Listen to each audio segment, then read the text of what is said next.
As all of our HPHA team is aware, we continue to have significant staffing challenges due to COVID absences. As of today, as an example, 99 members of our team are either off with COVID, awaiting test results, or off due to a high-risk exposure. So this is putting significant pressures on all aspects of our operation, and I do want to acknowledge and extend a huge thank you to the team for all the great work that you're doing. We're dealing with a specific issue in St. Mary's currently with a major outbreak on our inpatient unit. We have obviously regular conversations with public health and are really doing all we can to mitigate that, but it's causing us to have to move patients, and I want to thank our partners for accepting transfers.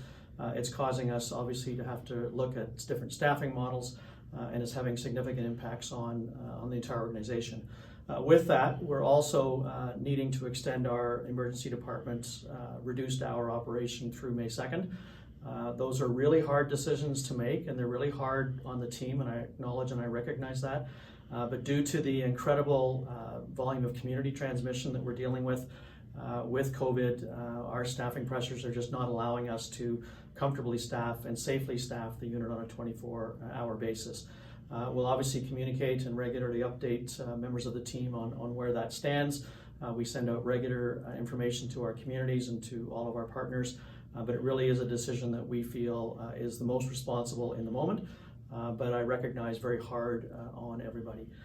In saying that, we're certainly not through COVID, and I want to reinforce for everybody the importance of following the public health measures, wearing masks when you're out, certainly if you're not well, not going anywhere, getting vaccinated and getting boosted. And I can tell you that when we look at the patients that we're seeing in hospital now, vaccination status has a huge impact on the severity of illness.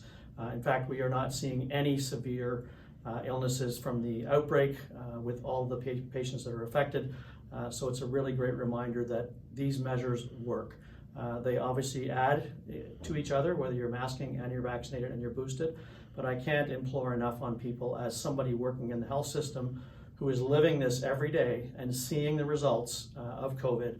The more we do individually, the better we're all going to be. So thanks to everybody for the great work that you're doing, and we'll make sure we communicate appropriately moving forward.